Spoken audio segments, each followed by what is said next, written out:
1:15 p.m. Kreminna Forest, Luhansk. The air is still thick with cordite when the last Russian gun simply stops talking.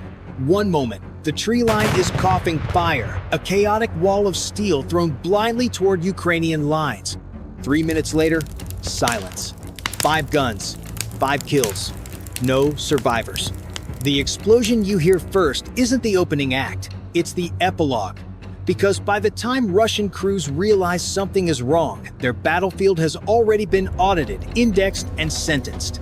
If Russian artillery believes volume equals dominance, then this forest is about to teach a very expensive lesson in precision.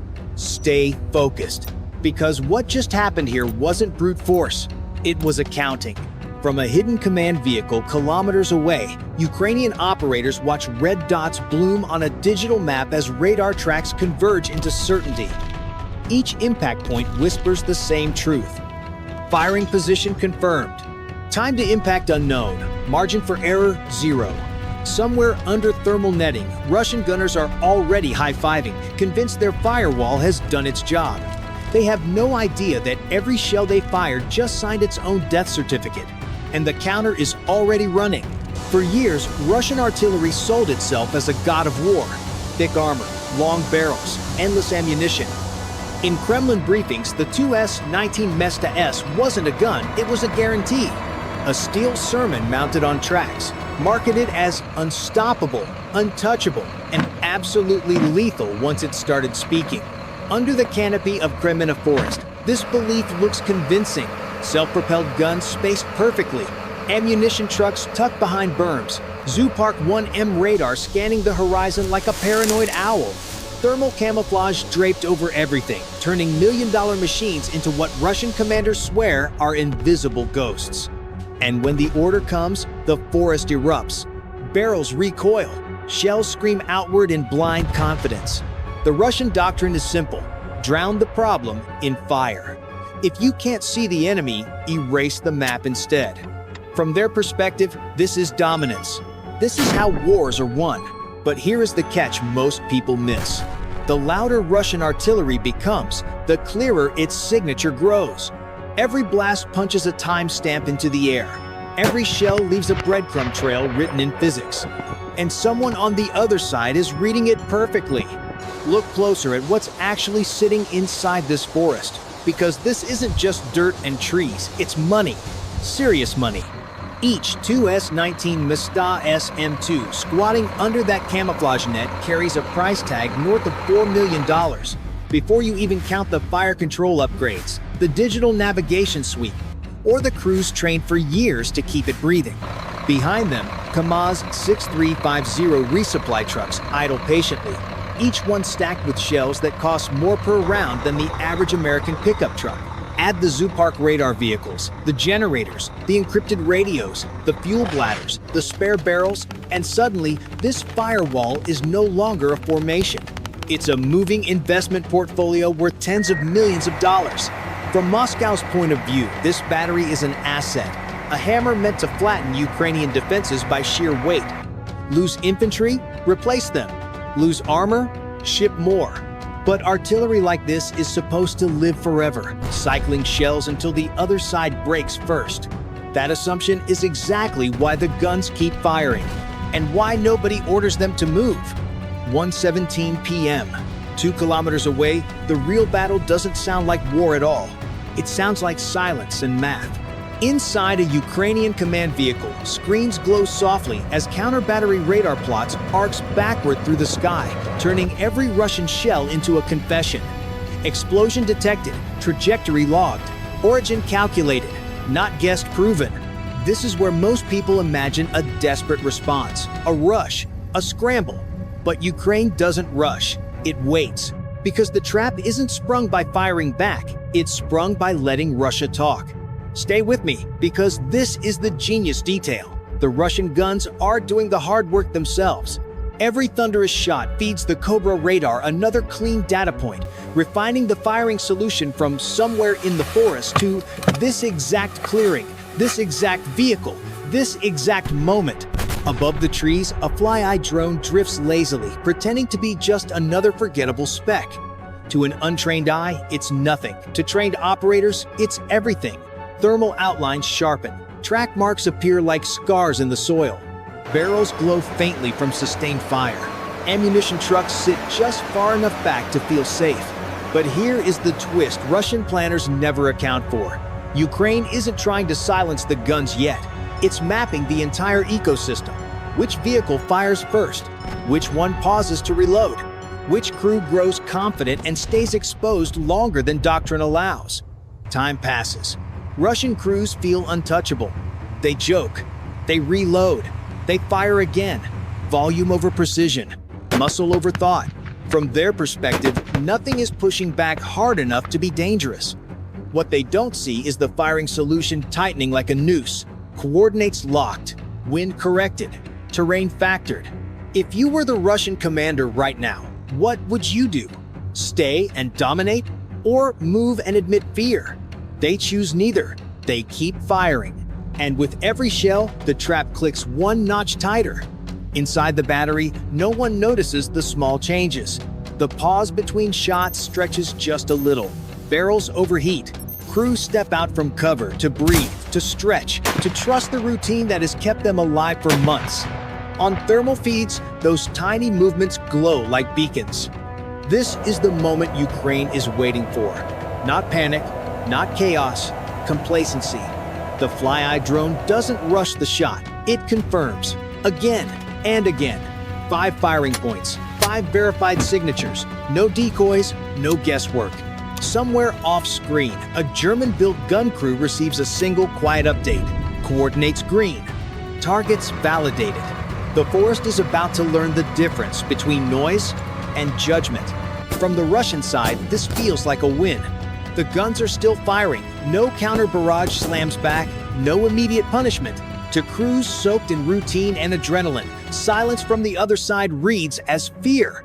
Someone laughs. Someone lights a cigarette. A loader wipes sweat from his face and jokes that the Ukrainians must have finally learned their place. Over the radio, a junior officer reports no significant losses, and somewhere behind the line, a commander nods, satisfied, already drafting the after-action report in his head.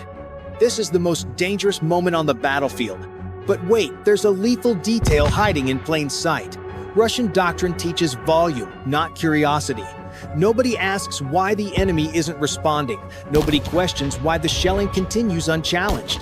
They mistake patience for weakness. On a thermal feed miles away, that cigarette burns like a flare. Crew members step out from under camouflage to reload faster. A Kamaz truck pulls closer to save time. Efficiency replaces caution. The Frankenstein monsters of Russian artillery stand taller, louder, prouder, expensive lawn ornaments congratulating themselves for surviving another day. If you were the battery commander right now, would you move after firing dozens of rounds from the same position? Or would you trust that thermal nets and past luck will save you again? They choose pride. High fives follow another salvo. Someone calls this a good hunt. Another shell leaves the barrel, and with it the last illusion of safety. Because the Russians believe they're still playing artillery chess. They don't realize Ukraine has already switched the game to execution. 1:21 p.m. Beyond the tree line, the battlefield finally makes its fatal mistake. It pauses. A German-built PZH-2000 crouches low, motionless, its crew calm in a way that only comes from certainty. Coordinates confirmed. Wind corrected. Targets locked. No arguments, no second guesses. Stay focused, because this is the moment Russian artillery doctrine collapses in real time. The first round leaves the barrel without drama, a clean mechanical release followed by silence. No roar, no warning, just physics doing its job. Inside the shell, 2 SMR-155 submunitions wait patiently, spinning, listening, hunting heat like predators that don't miss. Time to apogee, 18 seconds. Time to separation, 12 seconds. On the ground, Russian crews are still working in rhythm, loading shells by muscle memory, convinced the worst has already passed. They never hear the incoming round. They never do. Death from counter-battery fire doesn't announce itself, it arrives vertically. At altitude, the shell opens. Submunitions deploy. Parachutes snap tight. Sensors wake up. Infrared scanners sweep the clearing with clinical indifference, ignoring wreckage, dismissing decoys, locking onto the hottest, most expensive shapes beneath the trees. Target acquired. Second target acquired. 5 seconds later, explosively formed penetrators fired downward. Copper slugs accelerated to hypersonic speed, punching straight through top armor, the thinnest, most arrogant part of the design. Turrets rupture. Pressure spikes. Ammunition cooks off instantly. The forest flashes white as shockwaves rip camouflage nets apart and flip Kamaz trucks like toys. But wait, this isn't a single strike. A second PCH, 2,000 fires. Then a third. Each shot already solved minutes ago. No ranging rounds, no corrections, just execution. From above, the Fly-Eye drone watches the clearing transform into a chain reaction of secondary explosions. One gun detonates, igniting the resupply truck beside it, which sets off stacked shells, which erase the idea that movement or bravery could save anyone now. Inside the Russian battery, command dissolves into noise. Radios overlap, orders contradict each other. Someone screams to move the guns, but tracks are twisted, engines dead, hydraulics bleeding onto frozen soil. Another submunition fires. Another top attack strike lands perfectly centered. 3 minutes after the first Ukrainian shot, the forest stops being a firing position. It becomes a graveyard of scorched metal, shattered crews, and a doctrine that never saw precision coming. This is where the physics gets brutally honest. What kills these guns isn't firepower in the old sense, it's geometry. The SMR-155 submunitions don't explode like a movie bomb, they hunt. Each one spins slowly under its parachute, scanning the ground with infrared and millimeter wave radar, rejecting cold trees, ignoring burned-out hulks, waiting for the exact thermal profile of an operating armored vehicle. When the sensor logic agrees, there is no hesitation. The warhead detonates above the target, shaping the explosion into an explosively formed penetrator. A copper disc collapsed into a hypersonic slug. No spray, no randomness, just mass, velocity, and intent. The penetrator hits top armor measured in millimeters, not inches. Steel fails instantly. The jet punches through the turret roof, fragments inside, and turns confined space into a pressure cooker. The shockwave reflects off interior walls faster than the human nervous system can react. Ammunition stacked below the gun breech sympathetically detonates, not as a single blast, but as a cascading failure, charge after charge, igniting in microseconds. This is why the turret lifts. This is why the hull splits. This is why thermal cameras show a sudden bloom followed by nothing at all. But wait, there's another layer most people miss. The second-order effects. Shrapnel slices fuel lines. Burning propellant ignites diesel vapor. Overpressure collapses lungs in nearby vehicles that weren't even hit directly. Trucks flip.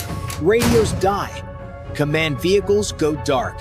From the drone's perspective, the forest doesn't explode, it unravels. Heat signatures vanish one by one, replaced by static debris fields that no longer register as threats. 5 firing points. 5 confirmed kills. No ambiguity. This isn't chaos.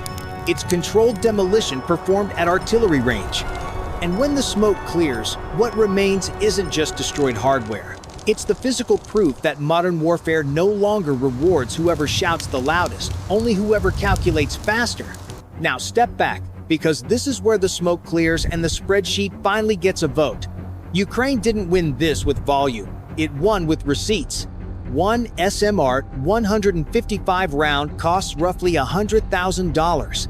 Add drone time, radar integration, command overhead. Be generous. Call the entire strike package $500,000. Once, clean, no reruns required. Now flip the ledger. 5.2S19. Msta-S M2 systems erased over $20 million in artillery alone. Add the Kamaz resupply trucks, the ammunition stacked beside them, the radar vehicles feeding the battery, fuel, generators, spare barrels, and trained crews that won't be replaced anytime soon. Conservatively, this forest just absorbed a loss north of $40 million. But here is the part most people miss. The explosion isn't the victory. The hesitation afterward is. Russian artillery doesn't pause because it was defeated. It pauses because it's afraid. Commanders now order fewer shots, then immediate relocation. Batteries split into smaller, weaker elements. More trucks, more fuel, more time moving instead of firing. Every future shell now costs more to deliver and arrives later than planned. Ukraine didn't silence these guns for an afternoon. It rewired tomorrow. A $100,000 decision just forced Russia into a logistics problem that bleeds millions every week. If you were the Russian commander waking up tomorrow, would you replace the guns knowing they'll be hunted again? Or pull them back and admit the battlefield no longer belongs to you? That's the real return on investment. Not the fireball, but the moment an entire doctrine realizes it's no longer safe to speak,